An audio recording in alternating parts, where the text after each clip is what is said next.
eu vou-vos passar ligeiramente um PowerPoint que aqui tenho feito, que começou a ser construído a partir do momento que escrevi um livro depois da crise, em que eu dizia que depois da crise financeira internacional, Portugal continuava em crise, porque já estava em crise antes dessa crise financeira.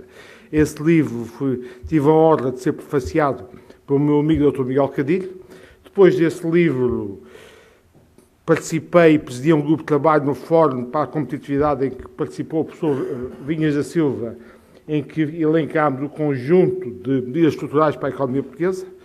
Devo dizer que esse trabalho foi, por mim, entregue ao Dr. Eduardo Cataloga, que aproveitou quase na íntegra para o programa eleitoral do PSD. Depois, o programa do PSD já foi mais fraquito, não aproveitou muitas das coisas que havia no programa eleitoral, e agora ainda estou mais preocupado, porque acho que mesmo em termos de discussão, nem sequer aquilo que está no programa do Governo está a ser feito. Porque o que me preocupa é que nós não nos chafamos disto só com aumentos de impostos, cortes de vencimentos de funcionários e pensionistas, ou fazemos as reformas estruturais que o país necessita, ou então vamos ter aqui uma situação muito complicada, porque o que o Governo fez foi ganhar tempo às reformas estruturais, para a reforma da administração pública, para a reengenharia do setor público, que é necessário. Se não o fizer, nós estamos dentro de 2 anos numa situação muito, muito complicada. Até porque nós temos de ter consciência que neste país, quando entrámos no euro, geraram expectativas que eram dos europeus, e afinal continuámos em termos do lado da oferta, produtividade, competitividade, quase a nível infra-europeu. Com a descida das taxas de juros, aproximámos tendencialmente do lado da procura, de uma procura europeia, mas do lado da oferta mantivemos a nível infra-europeu. E, portanto, o problema não é só de finanças públicas, é um desajuste económico profundo entre a oferta e a procura que nós temos no nosso país. E tudo isso é que justifica as minhas preocupações no domínio das reformas estruturais. E, portanto, eu vou-vos aqui fazer uma leitura guiada de vários pontos. Já há muitos anos que eu chamava a atenção, escrevi nos jornais, que um modelo que era apenas alimentado pela expansão das procuras pública e privada, na sequência da descida das taxas de juros no euro e do crédito fácil, só pensando no mercado doméstico, sem preocupações do lado da oferta de competitividade, não era sustentável. Ia gerar endividamentos públicos externos insustentáveis. E, mesmo que não houvesse crise financeira internacional, isto vinha a acontecer, não era ainda, vinha a acontecer mais tarde. O nosso bem-estar aumentou com o euro, porquê? Porque aumentaram as facilidades de endividamento. Nós não aumentámos a produtividade, a nossa produtividade não subiu. Com a entrada na pool financeira da zona euro, aumentou as nossas facilidades de endividamento e, portanto, o país consumiu a crédito. E isto deu uma euforia que não era sustentável a prazo na economia portuguesa. O que acontece é que antigamente, antes de entrar no euro, nós pagávamos um prémio de risco da República Portuguesa, que era pago nas taxas de juros. Porquê? Para segurar capitais em Portugal, nós tínhamos de ter taxas de juros superiores às da Alemanha, porque o investidor em escudos portugueses estava sempre a pensar que ia haver uma desvalorização e perdia capital. E, portanto, isto tinha que ser antecipado, ter rendimentos superiores antes de vir a desvalorização. Isto era o chamado prémio de risco. Esse prémio de risco da República Portuguesa parece que tinha desaparecido com a entrada no euro, só que o risco não desaparece, transforma-se, tem mutações. E agora o risco voltou a reaparecer em todo o esplendor, não no risco cambial, mas no risco de crédito da República Portuguesa, que apareceu nas taxas de juros da dívida pública e depois estas taxas de juros são transmitidas a toda a economia portuguesa. E, portanto, nós ainda estamos em termos de taxa de câmbio no euro, mas em termos de taxa de juros já não estamos no euro, já não temos o benefício da União Monetária Europeia em termos de taxa de juros. E isto vai durar bastante tempo, mesmo que façamos o trabalho de casa como deve ser. Depois, houve um erro de classe em Portugal. E o Dr. Vistão Constante foi um dos porta-vozes disto. E também no desenho da União Monetária Europeia, é que quando se faz uma União Monetária com Estados soberanos, isto não é a mesma coisa que uma União Política. Quando há uma União Política, os cidadãos dessa cidadania sabem que pagam, nos Estados ou nas regiões mais poderosas, pagam para as regiões mais deprimidas ou mais fracas economicamente. Quando se faz uma União Económica e Monetária entre Estados soberanos, é preciso ter atenção aos problemas da balança corrente sobre o exterior. Porquê? Porque um país que gera déficits permanentes sobre o exterior, se não tem uma união política, os Estados mais fortes não estão para pagar, de facto, duradouramente esse financiamento dos déficits. E, portanto, o problema das dificuldades da nossa União Económica e Monetária Europeia não é só um problema orçamental, como os alemães têm um bocado de enviesamento nessa matéria, é também um problema económico. Déficits permanentes de países como a Grécia ou Portugal, que não são sustentáveis, quando os países mais ricos não querem suportar indefinidamente os nossos déficits. E isto é um problema típico quando se está na União Económica e Monetária e não se chegou à União Política. E, de facto, não se percebeu que esta União Económica e Monetária, essa União Política, era sensível às crises de balanças de pagamentos. E não se pode comparar Portugal com o Estado dos Estados Unidos, como o Dr. Constâncio comparou, porque aí há cidadania americana e nós não temos uma cidadania europeia na nossa situação. E, portanto, a gente precisa de medidas conjunturais de emergência, mas precisa também de reformas estruturais. De facto, os números de evolução foram impressionantes do nosso endividamento. Se não tivesse feito o acordo com o FMI, tínhamos uma ruptura de pagamentos, não tínhamos dinheiro com o FMI e com a União Europeia, tínhamos uma ruptura de pagamentos, não tínhamos dinheiro para importar alimentos, medicamentos ou energia. É a situação dramática que nós estávamos. Nós nunca, nesta União Económica e Monetária, assumimos as políticas económicas e financeiras essenciais à competitividade externa e à nossa sustentabilidade financeira. Esquecemos dramaticamente o lado da oferta, portanto, deixámos cair a agricultura e a indústria e, portanto, hoje em dia é preciso voltar a pensar nos setores produtivos e é preciso reindustrializar o país, que isto não se aguenta na situação que temos. Depois há um problema dramático, em termos de financiamento às empresas, problema dramático de falta de liquidez do setor bancário. Eu tinha consciência disto e, quando fui na delegação da CIP falar com a Troika antes do acordo, levantei o problema. E falei em inglês para evitar erros de tradução e deixei lá um papel em inglês. Qual era a minha tese? O vosso programa pode ser muito bonito, mas falta um eixo de financiamento à atividade produtiva. E então, o que é preciso fazer? Vocês têm que arranjar dinheiro para que o Estado possa subsidiar as empresas públicas e pagar à banca essas dívidas das empresas públicas e, com esse dinheiro, a banca injeta na economia real, geralmente já todos os bens transacionáveis. Só que isto é um pequeno pormenor. O Estado, ao fazer isto, tem que depois dar a volta a essas empresas públicas. Tem que as fechar, concessionar, privatizar, porque se não as fizer isto, é evidente que daqui a uns anos estamos numa situação.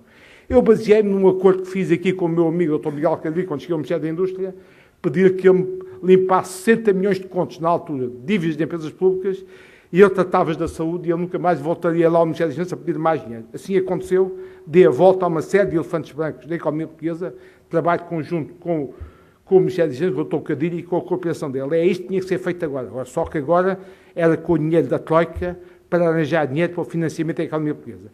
Faltou este eixo no programa da Troika. De facto, lembra-se que inicialmente se falava em cerca de 100 mil milhões de euros do programa da Troika, e depois ficaram 70 e tal mil milhões. Portanto, faltou aqui este eixo de financiamento às empresas, num quadro em que, de facto, a banca sofre as consequências do desequilíbrio macroeconómico do país, não consegue ir buscar dinheiro lá fora, e não há poupança interna, poupança doméstica dos portugueses, nós estamos aqui com um problema complicado.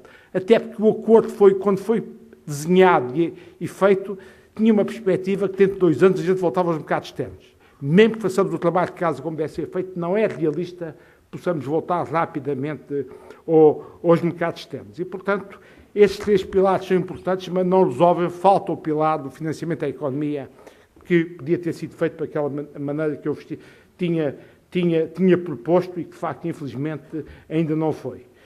Eu, em termos da minha posição ideológica na economia, não é partidária, é ideológica. Acho que nós temos que nos bater pelo primado da economia de mercado, pelo Estado de Direito e a proteção dos investidores. Devo dizer que o Estado de Direito, com algumas medidas que o Governo está a fazer, tem dias. Tenho muitas dúvidas de constitucionalidade de algumas medidas, mas, enfim, em situação de emergência, espero que sejam transitórias. Mas, de facto, há coisas que já começam a chocar profundamente. Temos que ser Portugal um país atrativo para o investimento. Temos que apostar na produção de bens e serviços transacionáveis, na criação de valor na economia global, na linha que o professor Vinhas da Silva diz. E temos que ter a defesa das empresas de iniciativa privada como promotores da criação de riqueza. O Estado não cria riqueza, o Estado, quando muito, distribui riqueza. Quem cria riqueza são as empresas, são os empresários. E, portanto, isto tem que se entrar na cabeça das pessoas. Sem isto, nunca mais saímos desta situação. O que é que temos que fazer? Temos que ultrapassar os desequilíbrios financeiros, reduzindo drasticamente a despesa pública. As análises internacionais mostram, os estudos, que a partir dos 90%, uma dívida pública acima de 90% do PIB, o país começa a ter dificuldades a ter crescimento económico. Ora, a despesa pública corrente primária atingiu 54% do PIB. Nos meus tempos de governo, com o Dr. Miguel Cadinho, em 1990, a despesa pública corrente primária, sem juros de dívida pública, andava pelos 27% do PIB. Não é preciso ser economista para perceber que é insustentável passar de 27% para 44%, como passou agora. E, portanto, há consenso entre os economistas. Já ouvi o Dr. Cadilho também defender isto, que nós, é razoável, no espaço de 2 legislaturas, devemos passar por uma despesa pública corrente primária, sem juros de dívida pública, à volta dos 30% do PIB. Não estamos a pedir de um dia para o outro, é em 2 legislaturas. Isto devia ser feito. E o problema, como já foi aqui aflorado, é que os juros de dívida pública também estão a subir dramaticamente para nós. Quando entramos no euro, em 1990, antes do euro, a gente pagava 8% do PIB em juros de dívida pública. Quando entramos no euro, passámos para 3%. Poupámos 5 pontos percentuais do PIB. Agora, com o prémio de risco da República a subir, a gente já está em 4,2% em 2011 e teremos 5% em 2012. Portanto, há uma pressão adicional sobre a despesa pública, com os juros de dívida pública, devido à degradação do rating da República e o aumento do prémio de risco. Tudo isto é outra pressão adicional sobre a despesa pública que reforça a necessidade de cortar a despesa corrente primária e as tais reformas estruturais. E o que o Governo está a fazer é um exercício insustentável. Manter o sistema é tentar fechá-lo, o equilíbrio orçamental, com o sistema atual. É impossível, não vai ser sustentável.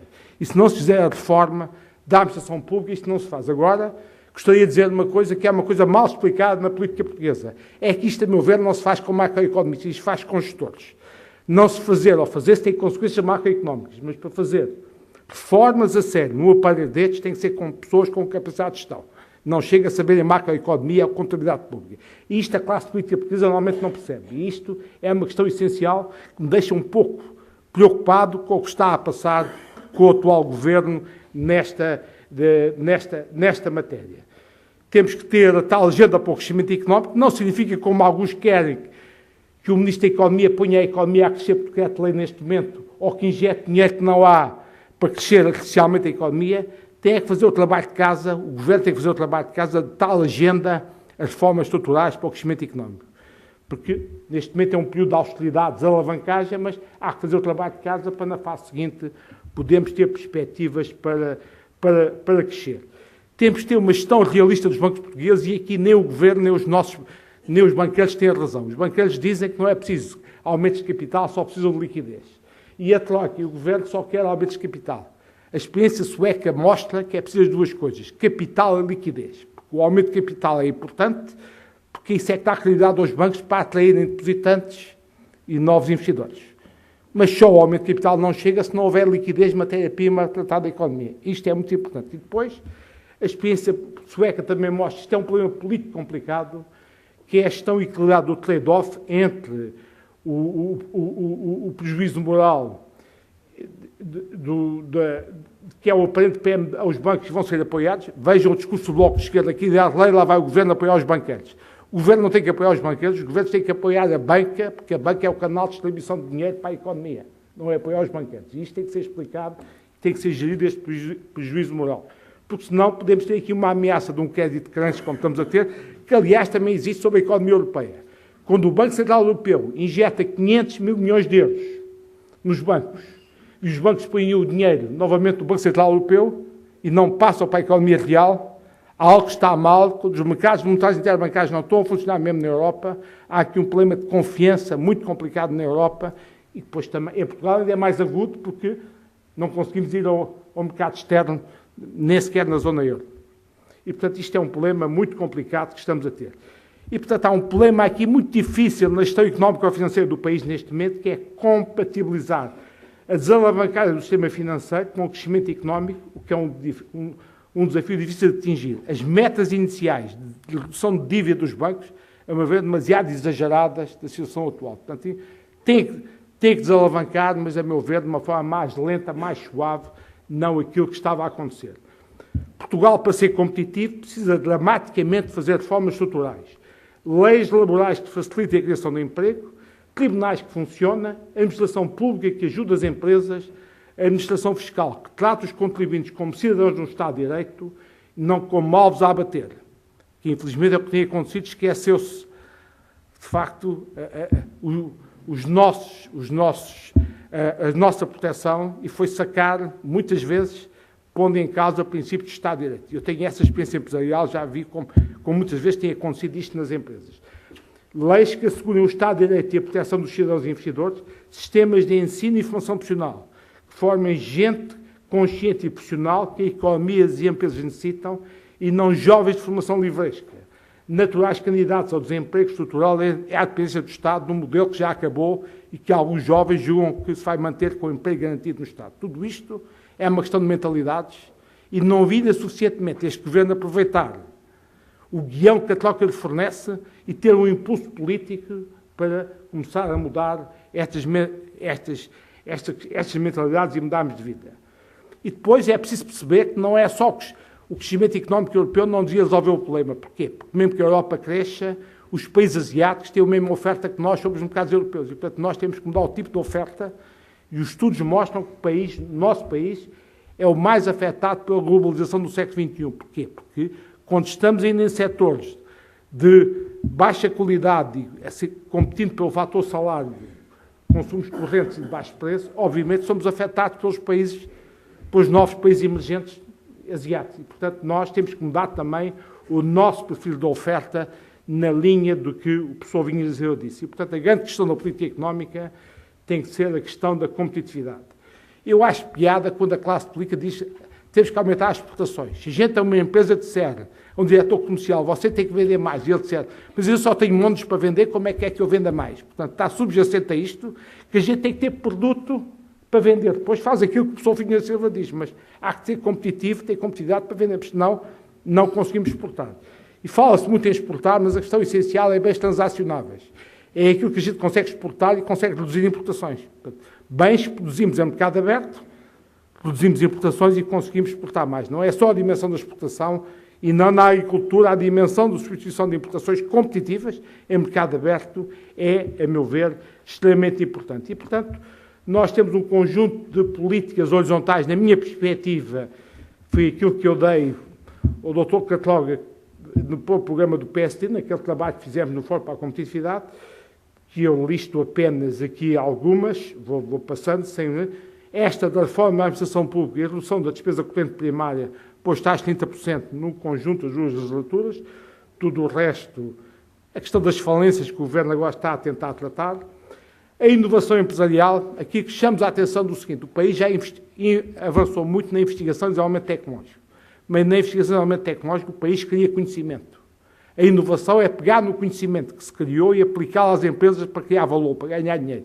E aí o país ainda é infra-europeu. Portanto, o discurso político do governo anterior, fabuloso na investigação, não chega, porque depois isto não é passado para a inovação empresarial. E, portanto, o desafio agora, a meu ver, nas políticas de ciência e tecnologia, é passar a ciência para as empresas, transformando em inovação empresarial.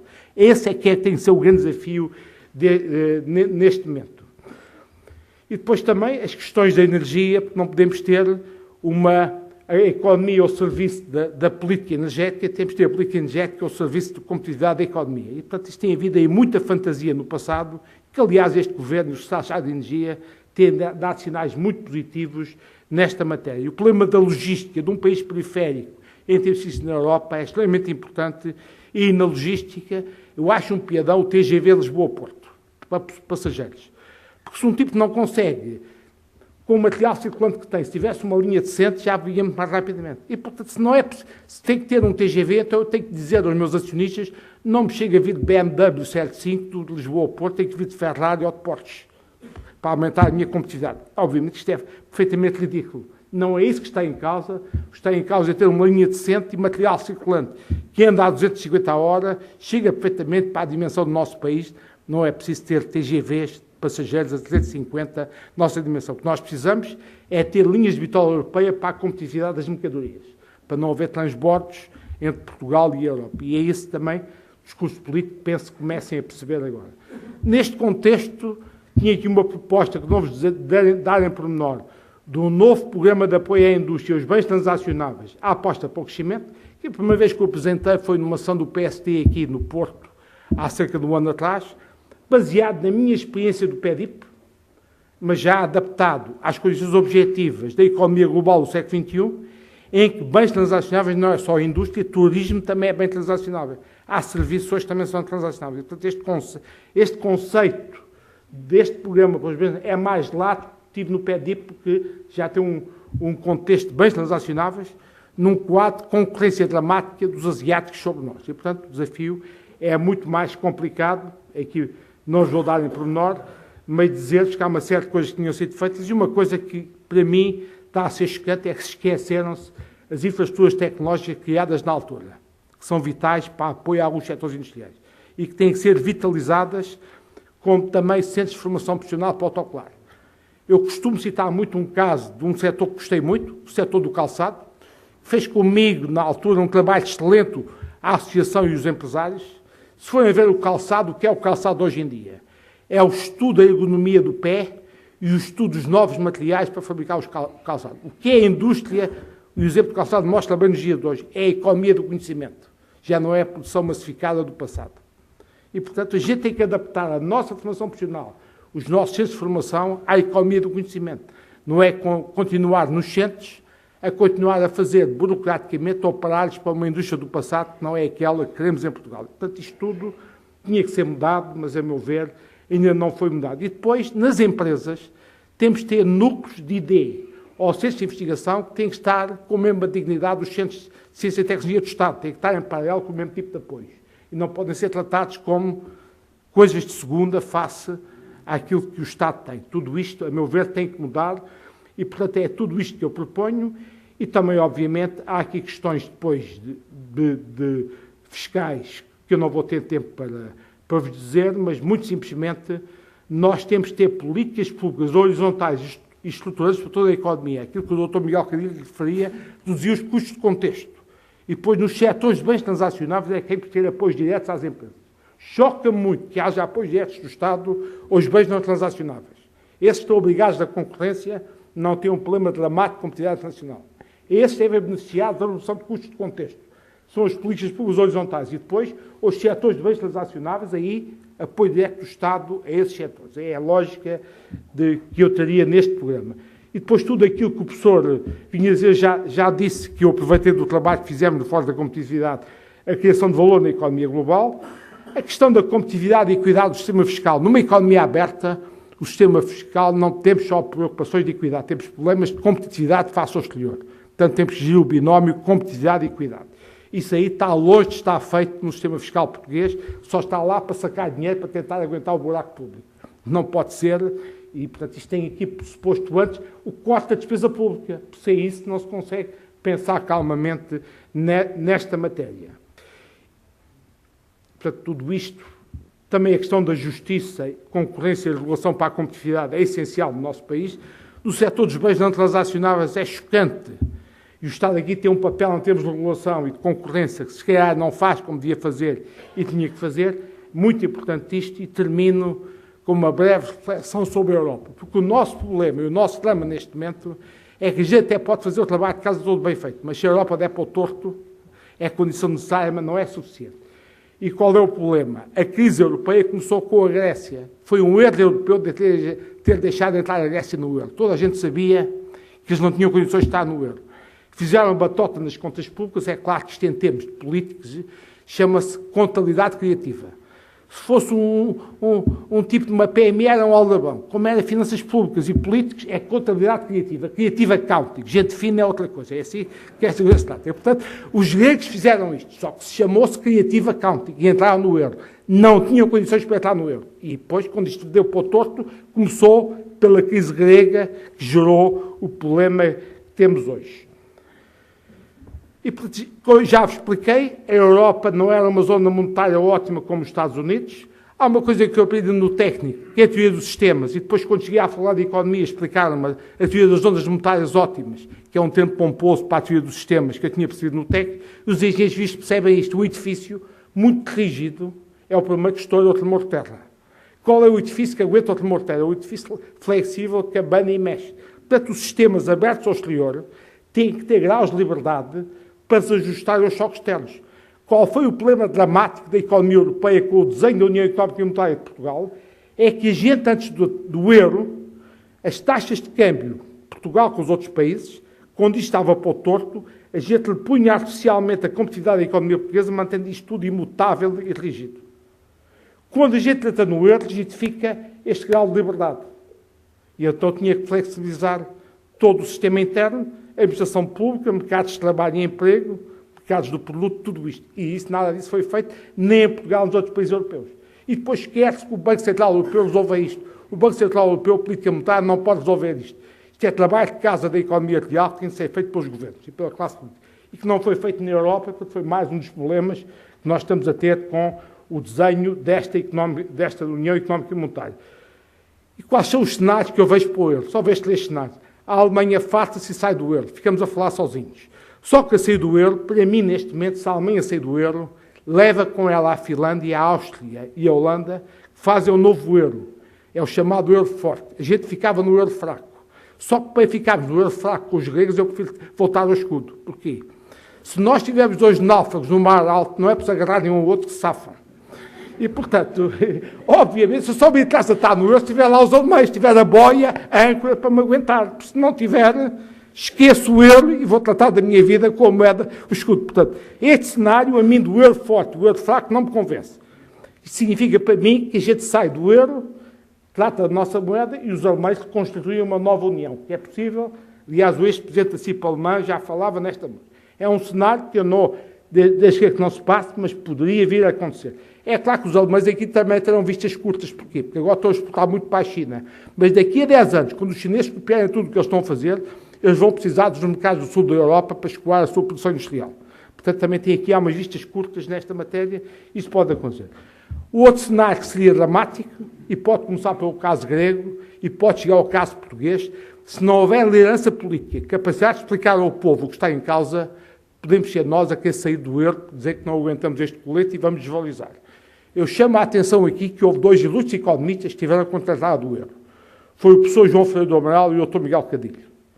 O Dr. Miguel Cadilho hoje é perfeitamente coerente. Diz que depois já estamos, não devemos sair. E o professor Ferreira do Amaral, a meu ver, faz um erro de caráter político e económico. Que o professor Miguel Beleza, meu professor de macro, me ensinou que ele dizia-me o seguinte: olha que macroeconomia sem fundamentos micro é um disparate. Qual é o erro de raciocínio do professor Ferreira do Amaral? É que negociar um programa com a União Europeia para sairmos do euro. No dia em que fizemos isso, os depósitos na banca portuguesa esvaziam-se. As pessoas percebem que as suas poupanças em euro podem estar em causa. O que é que isto mostra? É um raciocínio macroeconómico que não tem em causa os ajustamentos a nível micro dos agentes.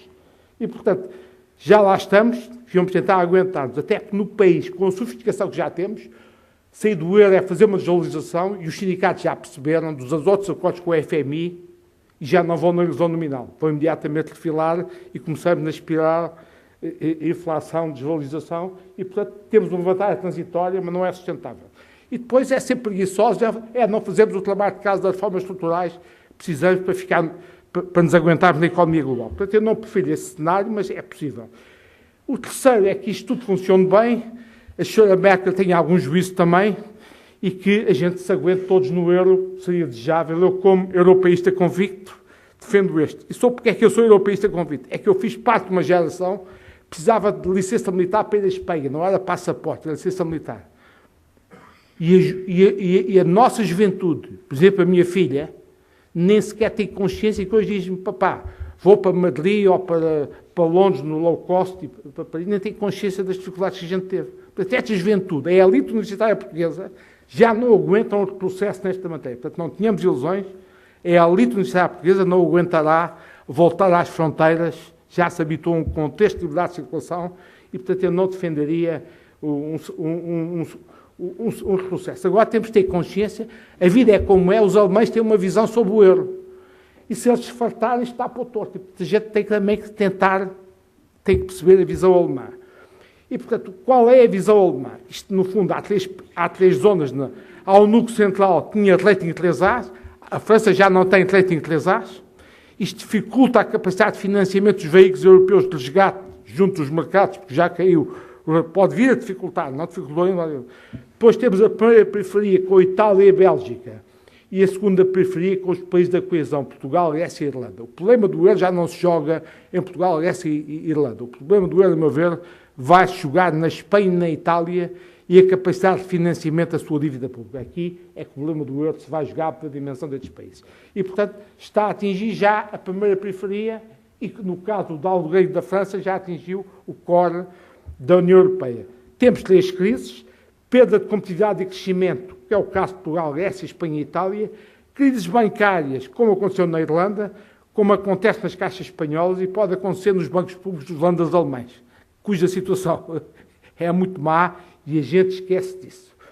E depois há crises de dívida pública, caso Portugal, Grécia, Irlanda, eventualmente Espanha, Itália e até a Bélgica.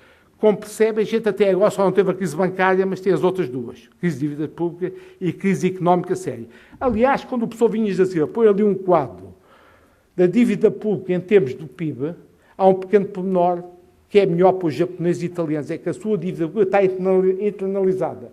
E internalizada, se o Estado entrasse em default, não tem as consequências sobre os mercados externos que tem num país que tem a sua dívida pública no exterior com Portugal. Portanto, há aí uma pequena nuance que explica a capacidade dos japoneses ou dos italianos terem níveis de dívidas públicas superiores ao nosso. E, portanto, como compreendem, a economia é um sistema, as coisas interagem, todas estas crises estão a interagir. E, portanto, a Grécia já vai haver o famoso corte de cabelo na dívida grega, é o chamado PSI, Private Sector Involvement, que é um termo simpático para forçar os bancos europeus a perdoarem voluntariamente dívida, porque se não perdoarem voluntariamente, são acionados os créditos de default swaps e é a bronca maior no sistema. Portanto, está-se a tentar um esquema simpático, que é o PSI, Private Sector Involvement. Mas a Grécia, para mim, é óbvio. E, portanto, aliás, os problemas sobre a Grécia veio num livro que eu li há pouco tempo, Bankers of the World, em um senhor americano, banqueiro americano, explica as crises da América Latina, e o filme não é muito diferente da dimensão latino-americana dos nossos problemas de dívida pública agora. Só que há lá uma coisa no livro dele que é muito impossível, diz assim: credit keep flowing. O que é que ele quer dizer? Quando estamos nestas dificuldades, não se pode cortar o crédito à economia, porque senão isto cai tudo de uma vez. E esse problema que estamos a sentir agora, dramaticamente, na economia portuguesa. E, portanto, no caso grego, eu acho que, se eu fosse tesouro europeu, ia aguentar a Grécia a todo o custo no euro mais 2 anos, até que estabilizasse em Portugal, Itália e Espanha. Porque se deixar a Grécia sair agora, tinha ondas de choque sobre nós. Portanto, é preciso aguentar, mas acho que a médio e longo prazo tenho muitas dúvidas que a Grécia, por razões de competitividade, porque os gregos não pagam impostos. A gente pode não gostar, mas a gente paga impostos. Os gregos não pagam o mesmo imposto. E, portanto, aquilo em termos de déficit, não vejo como é que aquilo também... A gente não gosta, mas vai pagando. E os gregos não pagam. E, portanto, nós vamos ter aqui um problema. É evidente que o plano para salvar o euro, tínhamos que parar o contágio da crise grega. Se os bancos assumissem perdas, tinham que estabilizar os bancos. É todo o dossiê da capitalização dos bancos europeus que está a ser tratado. E depois este último Conselho Europeu de 9 de dezembro é a visão alemã que era um pacto orçamental para pôr o pessoal do Met Club na ordem em termos de finanças públicas. Só que isto não chega. E não chega porquê? Porque sabemos da política macroeconómica, se a gente tem uma política de retração a termos orçamentais, tem que haver da política monetária algum expansionismo para compensar isto. Felizmente o Banco Central Europeu já está a perceber isto, já injetou cerca de 500 mil milhões de euros, que são uma porcentagem já não despiciente do PIB europeu, para começar a aguentar isto do ponto de vista monetário. E depois, esta atuação do Banco Central Europeu é vital no curto prazo para atuar como uma espécie de bazuca que evite o crédito de crescimento na economia europeia, que permita aguentar uma gestão da dívida pública dos nossos países, mas, a meu ver, os eurobonds são necessários a médio e longo prazo. A emissão de títulos conjunta a nível europeu. Só que a gente tem que dizer os alemães, neste momento, se não tiverem os nossos países na ordem de finanças públicas, emitir eurobonds, o que é que significava? É que eles pagavam mais nos pés de dívida e a gente pagava menos, sem termos ainda a situação estabilizada em finanças. Se eu estivesse do lado da Sra. Merkel, fazia exatamente o mesmo. Eu percebia o problema dela e, portanto, eu acho que os eurobonds é uma ideia, mas a gente primeiro tem que fazer o trabalho de casa, estabilizar as nossas finanças públicas para lá chegar aos eurobonds. Mas o problema não é só orçamental. E no médio e longo prazo, como é sempre na vida, o problema económico e político é o problema essencial. E eu termino por aqui. E o problema económico porquê? É que, de facto, nós estamos a ter em países como Portugal uma situação, uma combinação dramática de ameaças de crédito crunch, de políticas orçamentais mais restritivas, com óbvios impactos recessivos, como seria óbvio, e questões de perda de confiança no nosso sistema. Isto tudo não se aguenta duradouramente se algo não mudar. Um país, uma sociedade em democracia não aguenta isto muitos anos nesta situação. E, portanto, a Alemanha quer o pacto orçamental, mas tem que perceber que a Alemanha tem que contribuir para uma expansão económica na Europa que lhe procura para nós, para minimizar o efeito excessivo das políticas orçamentais. E o Banco Central Europeu também tem que ajudar, como já está a começar a ajudar nesta matéria. Isto é a questão económica que tem que se explicar à Sra. Merkel. Não chega à austeridade e políticas orçamentais. Temos que compensar isto também do ponto de vista económico. E não sei se os nossos governos andam a conseguir explicar isso à Sra. Merkel, nem sequer nem o Sr. Sarkozy consegue explicar, mas convinha que alguém lhe explicasse que isto não só pode ser só a austeridade. Porque se todos se contraem, está tudo para o torto. Tem que haver, a gente tem que contrair, tem que reduzir a dívida pública, para mim é indiscutível. Tem que fazer um orçamento de guerra. Mas depois é preciso, do ponto de vista económico, começar a compensar isto. E depois termino só chamando-nos a atenção que há aqui um problema político, que é este. Nós temos de ter aqui uma arquitetura política, um nível de representação política a nível europeu que permita que os nossos países aguentem vários anos nisto. Porque se os cidadãos não se sentirem a participar no processo de política de decisão, isto em termos democráticos é muito complicado. E, portanto, há aqui também que haver uma arquitetura política, liderança política dos nossos países e mecanismo de decisão a nível europeu que a gente sinta a partilhar decisões europeias, mesmo que seja um período chato para nós de ajustamento e recessão, mas temos que sentir um mínimo de participação nas decisões. Se passamos a vida, isto a ser gerido pelo duo franco-alemão, sem a gente ter voto na matéria, eu racionalmente percebo que temos que aguentar, não sei se o povo percebe. E quando a gente faz política, faz para o povo, não faz para as élites. Foi isso que eu pedi no governo. Se um tipo no governo faz política para os amigos da elite, está tramado. Não aguenta muito tempo. A gente tem que fazer política para o povo. E isso é a questão do que é que o povo pensa nesta matéria, que é muito importante. Muito obrigado.